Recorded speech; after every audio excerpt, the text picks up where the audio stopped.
The parking lot of Roosevelt Elementary School was packed that evening. Margaret Chen circled twice before finding a spot near the back, squeezing her old Honda between two minivans. She turned off the engine and sat for a moment, adjusting the rear-view mirror to check her appearance. Her gray hair was pulled back in its usual simple bun. The cardigan she wore had a small patch on the elbow that she'd sewn herself last winter. She was running late as usual.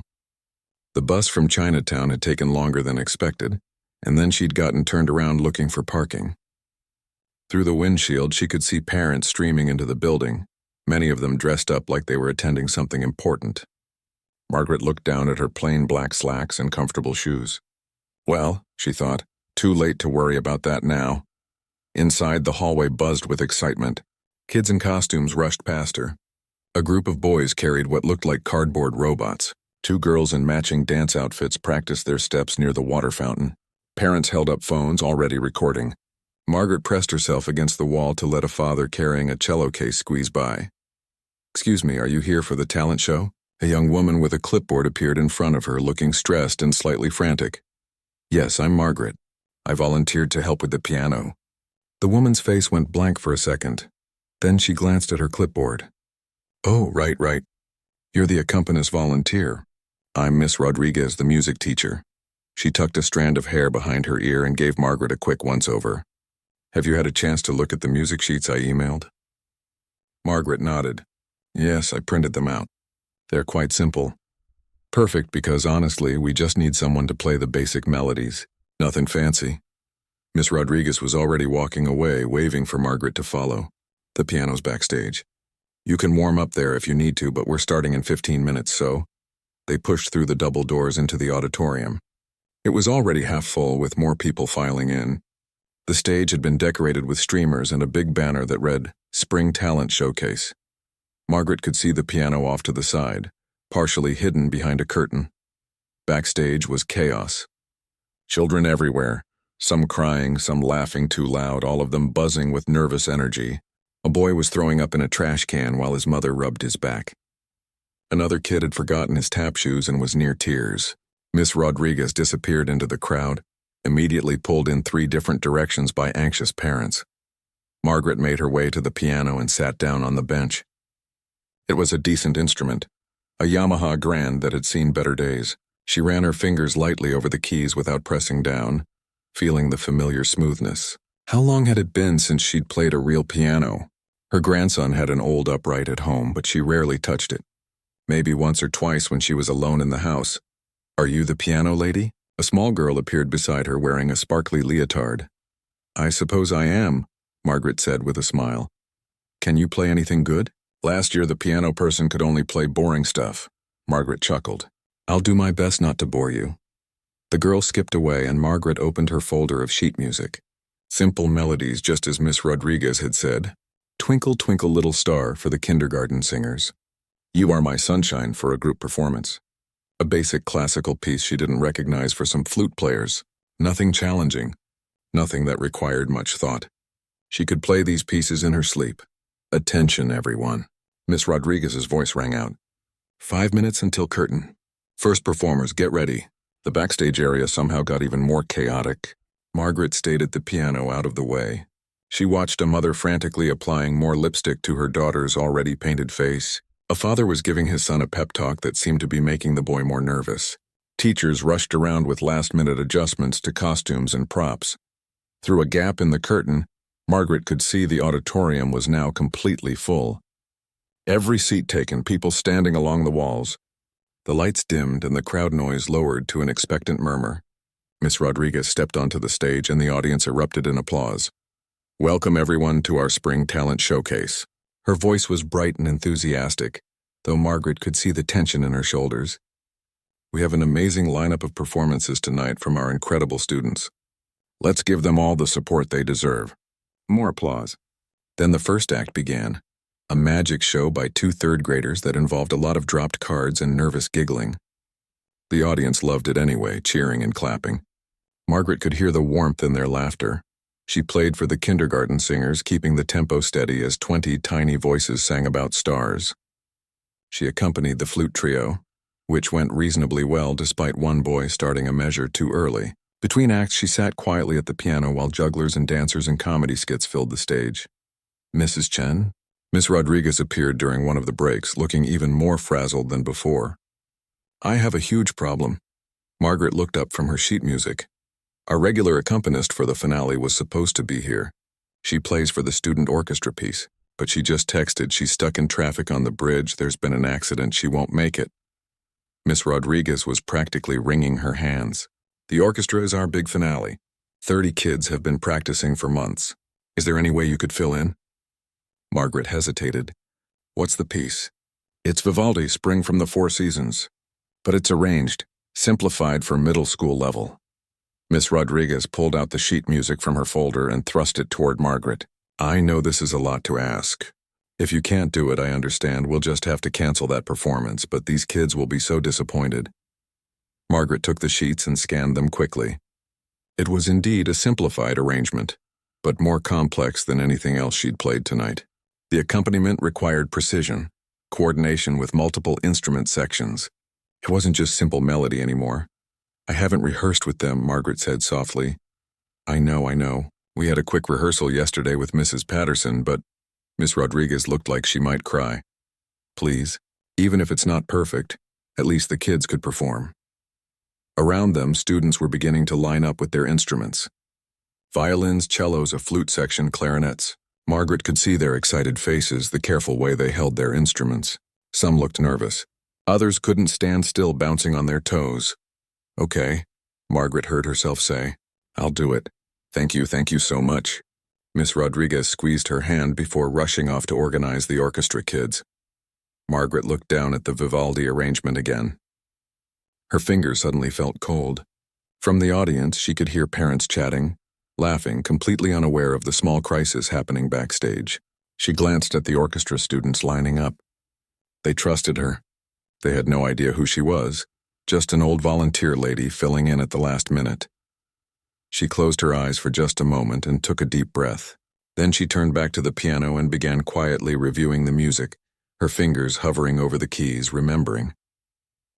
The orchestra students were getting into position on stage. Margaret watched them from her spot at the piano, her hands resting in her lap. A tall boy with glasses carefully adjusted his music stand. A girl with braces tightened her violin bow. They all looked so serious, so focused. It reminded her of something, though she tried not to think about it.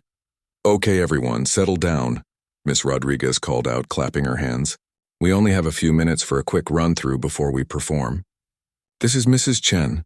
She'll be playing piano for us tonight instead of Mrs. Patterson. Some of the kids looked over at Margaret. Most just stared at their sheet music, too nervous about their own parts to worry about who was at the piano. Let's just do a quick rehearsal of the opening, Miss Rodriguez continued. First violins, remember your entrance on measure 4. Cellos, watch your timing on that descending line. Margaret positioned her hands over the keys. The Vivaldi piece sat propped on the music stand in front of her. Even in the simplified arrangement, she could see the beauty of the composition. Those cascading notes meant to sound like spring rain, the bright melody suggesting birds singing. Ready, Mrs. Chen? Miss Rodriguez asked. Margaret nodded. She pressed the first key and the sound rang out clear and true, then the second note, the third. Her fingers moved across the keyboard, playing the introduction. It felt strange at first, mechanical almost, like she was just hitting the right keys in the right order. But then something shifted. Her hands remembered. They knew these movements, this language of music that she'd learned so long ago. The violins came in, a bit shaky. One of the cellists came in late. Margaret adjusted her tempo slightly, trying to help them find their place. They stumbled through about 30 seconds before Miss Rodriguez stopped them. Good, that's fine. We don't have time for more. You all know your parts. Just listen to each other and you'll be great. She smiled at the students, though her voice was tight with stress. Mrs. Chen, thank you again. I think you've got a feel for it now. Margaret nodded, but her heart was beating faster than it should. Did she have a feel for it? Her hands were trembling slightly. She pressed them flat against her thighs, willing them to be steady. A young girl with a flute approached her chair. Miss, have you played piano for a long time? The question was innocent enough, but it landed like a stone in still water. Margaret looked at the girl's curious face. Yes, she said quietly. A very long time. Were you in an orchestra? My mom says she was in orchestra in college. Something like that, Margaret said. She didn't want to be rude, but the memories were already pushing at the edges of her mind, and she wasn't sure she could hold them back if she started talking. The girl seemed to sense something and returned to her section. Margaret was grateful. She closed her eyes for just a moment. Shanghai, 1975. She was 16 years old, sitting in a practice room at the conservatory. The room was barely bigger than a closet, with water-stained walls and a window that wouldn't close all the way. But it had a piano, and for 3 hours every afternoon, that piano was hers. Her teacher, Professor Wu, had told her she had a gift. Not just talent, he'd said, but something deeper. A connection to the music that couldn't be taught. She'd practice 6 hours a day back then, sometimes more. Her fingers had calluses. Her back ached from hunching over the keys. But when she played, none of that mattered. When she played, she wasn't Margaret Chen, daughter of a factory worker and a seamstress, living in a cramped apartment with 4 siblings. When she played, she was something else entirely. She was the music itself. Professor Wu had plans for her, a performance at the Shanghai Concert Hall, maybe even a competition in Beijing. He said she could have a future, a real career. At 16, she'd believed him. She'd let herself dream. Mrs. Chen? Margaret's eyes snapped open. Miss Rodriguez was standing beside her, looking concerned. Are you okay? You seemed far away there. I'm fine, Margaret said quickly. Just reviewing the music in my head. Miss Rodriguez nodded and hurried away to deal with some problem with the lighting. Margaret looked down at her hands. They were old hands now, spotted with age, the skin loose. But the fingers were still long, still nimble. They still remembered. Her father had gotten sick in 1976. Not seriously at first, or so they thought. Just a cough that wouldn't go away. But it got worse, and the factory doctors couldn't figure out what was wrong. They needed money for better doctors, for medicine. The conservatory was free, but it didn't pay anything. Margaret was the oldest child, the responsible one. She'd gotten a job at a textile factory, then another job in the evenings cleaning offices. Professor Wu had begged her not to quit her studies. He'd even offered to help her family financially, though he had almost nothing himself. But Margaret's pride wouldn't allow it. And deeper than pride was duty. Her father needed her. Her family needed her. She'd told herself it would just be for a little while. Just until her father got better, until they got back on their feet. She could return to piano later. There would be time, except her father didn't get better. He died 8 months later, leaving behind medical debts that took years to pay off. By then, Margaret's younger brothers needed school fees. Her sister needed help with her own children. There was always something, always someone who needed her more than she needed music. She'd met her husband, Raymond, at the textile factory. He was kind, steady, practical. He knew she'd studied music, but she never played for him. The one time he'd asked her to, she'd made an excuse. It hurt too much to touch a piano knowing she'd never do anything with it, never be what she might have been. They'd immigrated to America in 1985, looking for a better life. They'd found work, not dreams. A laundry in Chinatown that they ran together for 30 years. Long hours, hot steam, the chemical smell of detergents. Their son was born, then their grandson. Raymond died 5 years ago suddenly, a heart attack while folding sheets. Margaret had lived with her son's family since then. They'd been kind about it, insisting she didn't need to pay rent, that she should rest after so many years of hard work. She helped with cooking, with watching her grandson after school. She'd never told them about the conservatory, about Professor Wu, about the dreams she'd had when she was 16. What would be the point? That was a different person, a different life. 5 minutes to finale. Miss Rodriguez's voice snapped Margaret back to the present. The curtain was down. Behind it, she could hear the current act finishing up. Some kind of comedy sketch that had the audience laughing. The orchestra students were getting nervous now, shifting in their seats, whispering to each other. Margaret could feel their anxiety. The boy with glasses caught her eye. Are you nervous? He asked. A little, Margaret admitted. Me too. I always mess up when I'm nervous. Then we'll mess up together, Margaret said, and the boy smiled. She looked at the sheet music again. The notes seemed to blur and sharpen at the same time. Vivaldi's Spring, new beginnings, growth, life returning after winter. She wondered if the composer knew how much those musical phrases could mean. How they could feel like a door opening or closing, or maybe both at once. The act before them finished. Applause erupted from the audience. Miss Rodriguez was giving last-minute instructions to the students, adjusting stands, checking that everyone had their music. The curtain would open in less than a minute. Margaret's hands found the keys again, resting there lightly. She could feel the smooth ivory under her fingertips, cool and familiar, like coming home to a place she'd left so long ago she'd forgotten the way back. The stage lights came up. The curtain began to rise. In the audience, hundreds of faces looked up expectantly, phones ready to record their children's moment. None of them knew who she was. None of them knew what these hands had once been able to do or what they'd given up. Miss Rodriguez raised her arms, ready to conduct. Margaret took one deep breath, and then they began. The first notes came out clean. Margaret's fingers moved across the keys, playing the introduction just as it was written. The sound filled the auditorium, bright and clear. She could feel the vibration of the piano through the bench, through her body. It was like waking up a part of herself that had been sleeping for decades. Miss Rodriguez stood at the front, her baton raised. She brought it down and the first violins came in, a little hesitant, but they found their melody. The cellos followed, adding depth. For those first few measures, everything seemed to be going according to plan. Margaret kept her eyes on the music, but her ears were tracking everything. The flutes were a half-beat behind. The clarinets were rushing slightly. But this was normal for young musicians. They'd find each other. They just needed time to settle in. Then the girl in the front row, the one with braces, missed her entrance entirely. She looked panicked, her bow frozen above the strings. The boy next to her tried to help by playing louder, but it threw off his own timing. Suddenly, the violin section was fractured, half of them on one beat, half on another. Miss Rodriguez's conducting became more emphatic, trying to pull them back together. But the damage was spreading. The flutes, uncertain which group to follow, picked the wrong one. Now half the orchestra was playing measure 12 while the other half was still on measure 10. Margaret made a split-second decision. She played louder, emphasizing the main melody, trying to give them something solid to latch onto. It helped a little. A few students found their way back, but others were completely lost now, their fingers fumbling, their faces reddening. In the audience, parents were shifting in their seats. Margaret could sense their discomfort even without looking at them. The murmur of whispered conversation started to ripple through the crowd. Someone's phone camera lowered. This wasn't going to be the proud moment they'd been expecting. Then it happened. The boy with glasses, the one who'd told Margaret he was nervous, hit his bow against his music stand while turning a page.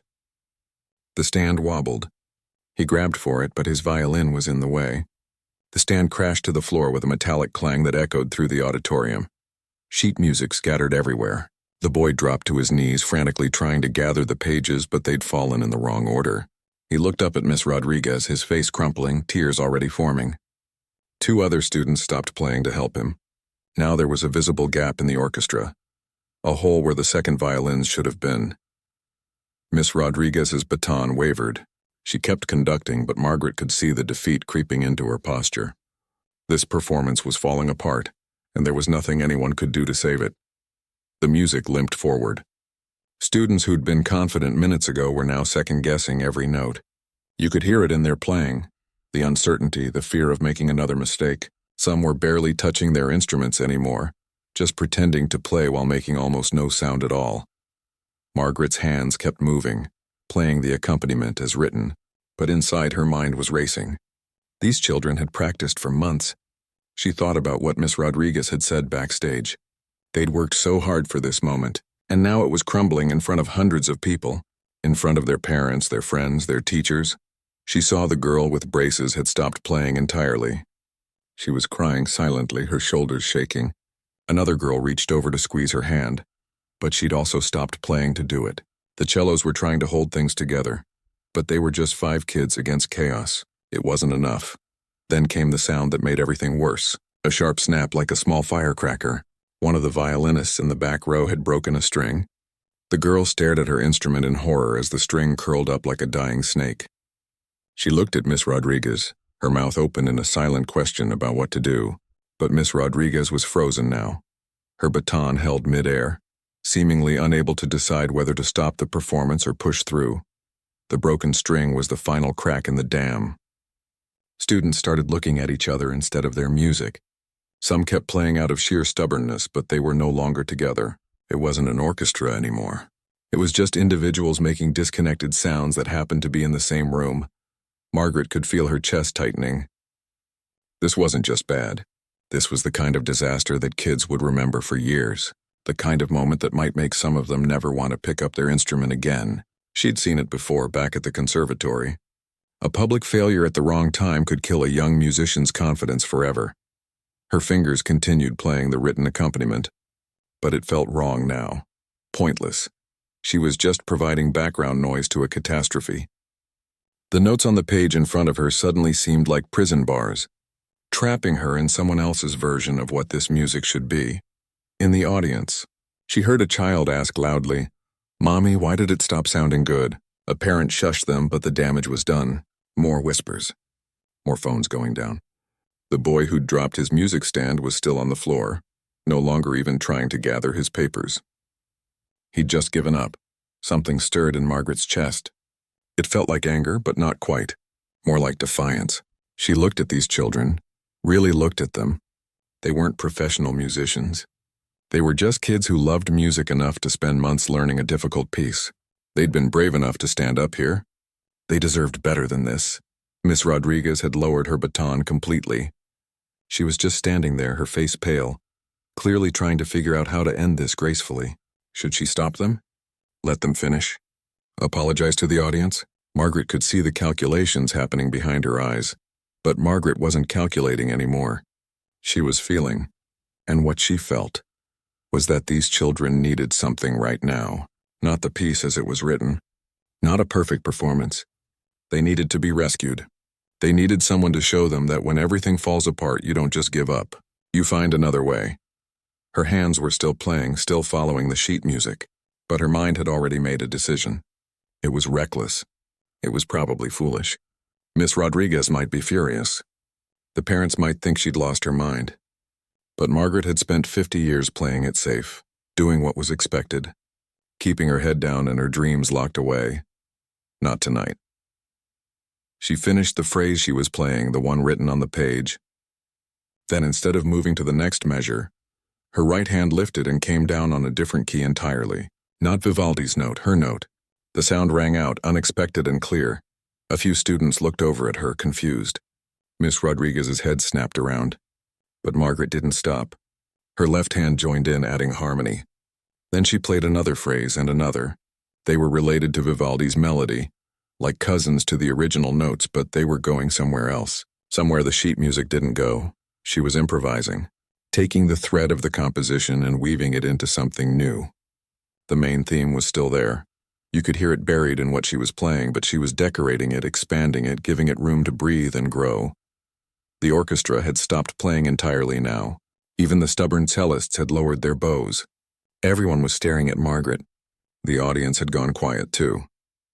That restless murmuring had ceased. Margaret's hands moved faster. She found a pattern, a rolling progression that sounded like water flowing, like the spring rain that Vivaldi had tried to capture in his original piece. Her fingers were remembering things she'd forgotten she knew, techniques Professor Wu had taught her, ways of making the piano sing instead of just playing notes. The years fell away. She wasn't 67 anymore.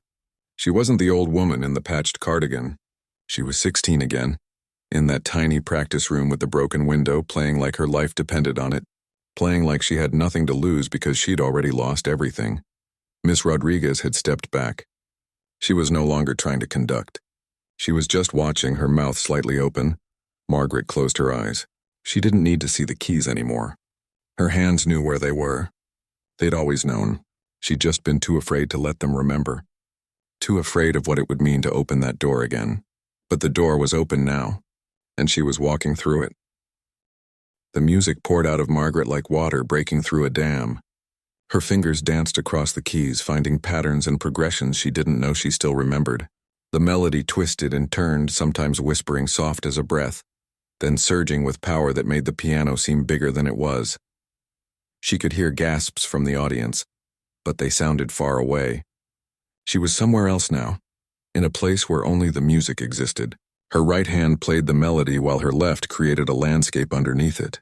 Rolling chords, sudden sharp accents, gentle arpeggios that sounded like wind through trees. The Vivaldi was still there. You could catch it in phrases, little glimpses of the original theme. But Margaret had taken it apart and rebuilt it into something that felt both old and completely new. She added jazz influences she'd heard drifting from clubs in Chinatown, classical techniques from composers she'd studied as a teenager, folk melodies from songs her mother used to sing. Her body swayed slightly as she played, not in a showy way, but naturally, like she and the piano were having a conversation, and sometimes you had to lean in to hear what it was saying. Sweat beaded on her forehead. Her breathing had changed, deeper and more rhythmic, matching the pulse of the music. In the orchestra, the girl with braces had stopped crying. She was staring at Margaret with her mouth open. The boy who'd dropped his music stand had gotten back in his chair, his scattered papers forgotten on the floor. Even Miss Rodriguez stood completely still, her baton hanging loose in her hand. Margaret's playing grew more intense. She was chasing something now, a feeling she'd buried so deep she'd almost convinced herself it never existed. The feeling of being completely alive, completely present, completely herself. No responsibilities, no sacrifices, no voice in her head telling her to be practical, to think of others, to put her dreams aside. Her fingers flew over a particularly difficult passage, one that required her right hand to cross over her left in a movement so fast it almost looked like a blur. She landed every note perfectly, not because she was thinking about it, but because her hands remembered. They'd played passages like this thousands of times before, decades ago, in that practice room in Shanghai. The music shifted again. Darker now, minor chords that spoke of loss and longing. This was the part Margaret hadn't planned, hadn't expected. The sadness was pouring out too. All those years of wondering, what if? What if her father hadn't gotten sick? What if she'd been able to stay at the conservatory? What if she'd become the pianist Professor Wu believed she could be? Tears were streaming down her face now, but she didn't stop to wipe them away. Her hands kept moving. The music had to come out. It had been waiting too long. She thought of Raymond, her husband who'd never heard her really play. She thought of her son who didn't know his mother had once been someone completely different. She thought of all the laundry she'd folded, all the shirts she'd pressed, all the quiet years of doing what needed to be done instead of what she'd wanted to do. But she also thought about the pride she'd felt helping her family, the satisfaction of building a life in a new country, the joy of holding her grandson for the first time. Those things were real too. They counted for something. Maybe her life hadn't been wasted. Maybe it had just been different from what she'd imagined. The music began to lift again, climbing out of the minor key sadness and into something that felt like acceptance, like peace. Her left hand played a steady rhythm while her right hand soared above it, playing notes that seemed to sparkle in the air. This was the spring that Vivaldi had tried to capture. New life, new possibilities. The sense that even in late autumn, spring could come again. Margaret opened her eyes. She hadn't realized they'd been closed. The auditorium looked different somehow, sharper, more real. Every face in the audience was turned toward her. Parents who'd been checking their phones were completely focused. Children who'd been fidgeting were still. Even the little ones, her grandson was in the third row. She could see him now, sitting between his parents. His mouth was hanging open. He looked like he was seeing a stranger, not the grandmother who made him soup and helped him with homework. She caught his eye for just a second and saw something there that made her throat tight. Wonder, pure wonder. She dove back into the music, building toward something. She could feel the ending approaching, though she hadn't planned where it would be. The music would tell her. It always did. Her playing became more elaborate. Her right hand moved in patterns so complex they shouldn't have been possible for someone who hadn't practiced in years. But the muscle memory was there, buried under decades of other movements, other tasks. Her hands remembered being young. They remembered being free. She incorporated pieces of the student orchestra's attempt from earlier, weaving their melody into her improvisation. It was like she was telling them it was okay, that their mistakes hadn't ruined anything, that sometimes things breaking apart was just the beginning of something else, something maybe even better. The volume swelled. Margaret was using the whole piano now, from the deepest bass notes to the highest treble. Her feet worked the pedals, adding sustain and resonance. The sound filled every corner of the auditorium. It was too big for the room. It belonged in a concert hall. Miss Rodriguez had tears running down her face. She wasn't even trying to hide them. Several students were crying too, though Margaret didn't think they knew why. Sometimes music did that. It reached past your thinking mind and touched something deeper, something you didn't have words for. In the audience, a woman pulled out her phone and started recording. Then another person did. Then another. Soon there were dozens of phones up, all capturing this moment. But it didn't feel intrusive somehow. It felt like they needed to record it because they knew they were seeing something they might never see again. Margaret could feel the ending now.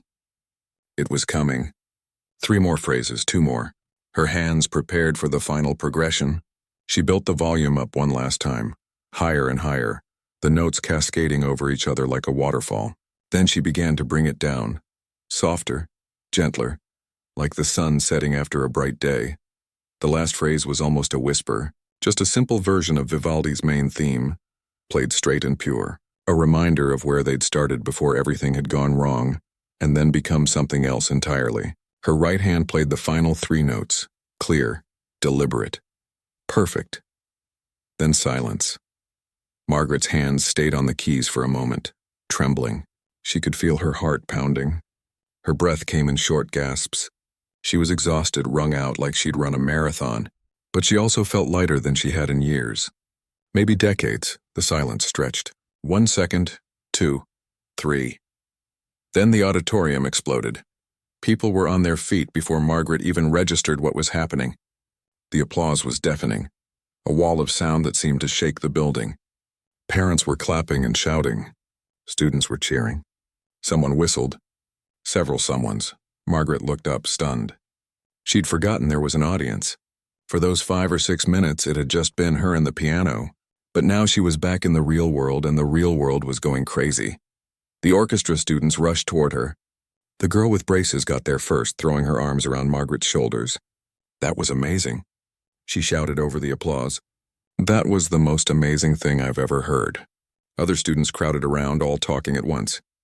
The boy with glasses was saying something about how she'd saved them. A cellist was asking if she could teach him. They were touching her arms, her hands, like she was something magical. Miss Rodriguez appeared through the crowd of kids.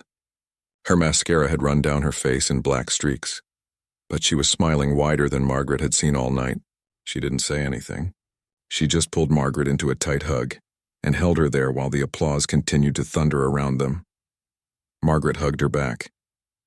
Her whole body was shaking. She wanted to say something, to explain, but her throat was too tight. The tears were coming harder now, and she couldn't stop them.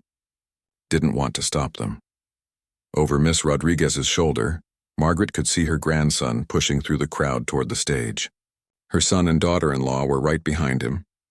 The look on their faces was something she'd never seen before. Shock, pride, confusion, like they were trying to recalculate everything they thought they knew. The applause showed no signs of stopping. If anything, it was getting louder. People were still standing, still clapping. Some were wiping their eyes. Others were shaking their heads in disbelief. Margaret finally pulled back from Miss Rodriguez. She looked out at all those faces, all those people she didn't know, celebrating something she'd done, something she was. Not for them, not for duty or responsibility or sacrifice, just for herself, for the music, for the girl she'd been and the woman she still was underneath everything. She raised one shaky hand in a small wave. The crowd roared even louder. Someone shouted, "Encore!" Others picked up the cry, "Encore! Encore!" But Margaret was done. She'd said what she needed to say. She'd played what needed to be played. For the first time in 50 years, that was enough. The ride home was quiet. Margaret sat in the back seat while her son drove, her daughter-in-law in the passenger seat, and her grandson Kevin pressed against her side. Nobody seemed to know what to say. The silence wasn't uncomfortable exactly, just full of things that hadn't been spoken yet. Kevin broke it first. "Grandma, why didn't you ever tell us you could play like that?" Margaret looked down at her hands folded in her lap. They were still trembling slightly. "I don't know," she said honestly. "It was a long time ago. It didn't seem important anymore." "Not important?" Her son glanced at her in the rearview mirror. "Mom, that was incredible. I had no idea. All these years and I had no idea." "There was a lot to do," Margaret said quietly. "The laundry, taking care of you, life got in the way. But how did you learn to play like that?" Kevin persisted. "Did you take lessons?" I went to a music school. In Shanghai before we came to America. It was a very long time ago. Her daughter-in-law turned around in her seat. A music school? Like a conservatory? Margaret nodded. She didn't want to talk about it, not yet. The emotions were still too close to the surface, too raw. She'd held everything together at the school, accepting hugs and congratulations, smiling for photos that parents wanted to take. But now in the dark car, she felt like she might fall apart if she said too much. Kevin seemed to sense this. He took her hand and held it, not saying anything more. They drove the rest of the way home in silence. That night, Margaret lay in bed, unable to sleep. Every time she closed her eyes, she saw the piano keys, felt them under her fingers, heard the music. Her whole body was still buzzing with adrenaline, with something she couldn't quite name. Fear, maybe, or freedom, possibly both. Around 2 a.m, she heard a soft knock on her door. "Mom, are you awake?" Her son came in and sat on the edge of her bed, something he hadn't done since he was a little boy with nightmares. In the dim light from the hallway, she could see he'd been crying. "Why didn't you keep playing?" he asked. "After we came here." "You could have done something with it." Margaret sat up slowly. "There was no money for that. We needed to work. You needed things. School supplies, clothes, food. But you gave up everything." "I didn't give up everything," Margaret said firmly. "I had you. I had your father. We built a life. That wasn't nothing. But you could have been a concert pianist or something. You could have been famous." Margaret reached over and touched his cheek. "Maybe, or maybe I would have failed. You don't know how these things work out. I made my choices. I don't regret them." But even as she said it, she wondered if it was entirely true. She'd told herself that story for so long she'd almost believed it. That she had no regrets. That everything had worked out the way it was supposed to. But tonight had cracked something open, and she couldn't quite close it again. Her son hugged her tight before he left. After he closed the door, Margaret lay back down, but she still couldn't sleep. The next morning, her daughter-in-law showed her something on her phone at breakfast. "Mom, you need to see this. It was a video." Margaret saw herself at the piano, her eyes closed, her hands moving across the keys. The sound quality wasn't great, but you could still hear the music, still feel it. The view counter at the bottom was climbing even as they watched. 15,000 views, then 16, then 17. "Someone posted it last night," her daughter-in-law explained. "It's everywhere. People are sharing it." "Look at the comments." Margaret scrolled through them with shaky fingers. Hundreds of comments, thousands, people saying they'd cried, that they'd been moved, that they wanted to know who she was. One comment said, "This is what pure emotion sounds like." Another said, "This woman has lived a life. You can hear it in every note." Over the next few days, the video kept spreading. 100,000 views, then 500,000. A local news station reached out for an interview. A magazine wanted to write a story. Margaret said no to all of it. She wasn't interested in being famous. That wasn't what the performance had been about. But then she got an email that made her pause. It was from someone claiming to have been a student at the Shanghai Conservatory in the 1970s. "I think I remember you," the email said. "Did you study under Professor Wu?" "I was there from 1974 to 1978. I always wondered what happened to his star student." Margaret stared at the email for a long time before responding. When she finally did, she kept it short. Yes, she'd been there. Yes, she remembered. They exchanged a few more messages. The woman Helen lived in California now. She taught music at a university. She'd stayed with it, built the career that Margaret might have had. Margaret expected to feel jealous, but she didn't. She felt happy for Helen, and maybe a little curious about what her own life might have looked like if things had been different.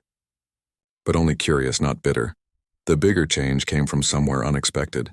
A mother from the talent show called her. Her daughter was one of the violin students in the orchestra. "My daughter won't stop talking about you," the mother said. "She wants to learn piano now. Do you give lessons?" Margaret's first instinct was to say no. She wasn't a teacher. She hadn't played seriously in decades. One good performance didn't make her qualified. But then she thought about it. "Really thought about it. I could try," she said finally. "I've never taught before, but I could try." The first student became 2, then 5, then 8. Margaret set up a small teaching studio in the corner of the living room, next to the old upright piano. She charged almost nothing, just enough to cover supplies. The students were mostly neighborhood kids whose families couldn't afford expensive lessons. She discovered she loved teaching. It was different from performing, but satisfying in its own way. When a student finally mastered a difficult passage, when she saw their face light up with understanding, it felt like a small miracle. She was giving them something she'd been given, passing it forward. Kevin started lessons too. He'd been resistant at first, claiming he was too busy with school. But one afternoon she found him sitting at the piano, pressing random keys. "Could you teach me that piece?" he asked. "The one you played at the show?" Margaret sat down next to him on the bench. "That was improvisation. I made it up as I went. But I can teach you the Vivaldi it was based on. They started with the basics: how to position your hands, how to read music, how to listen not just with your ears but with your whole body." Kevin was impatient, wanting to run before he could walk, but he stuck with it. One evening, about 3 months after the talent show, Margaret was cooking dinner when she heard music from the living room. Not random notes, not clumsy practice, real music. Kevin was playing the first movement of the Vivaldi piece, not perfectly but with feeling, with understanding. She walked to the doorway and watched him. His posture was still wrong, and he was making several technical mistakes she'd need to correct. But his face was peaceful, concentrated, lost in the music the way she'd been that night at the school. He finished the section and looked up. "Was that okay?" "It was better than okay," Margaret said. Her voice caught slightly. "It was beautiful. Will you play it with me?" Kevin asked. "Like a duet?" Margaret dried her hands on a dish towel and came to sit beside him.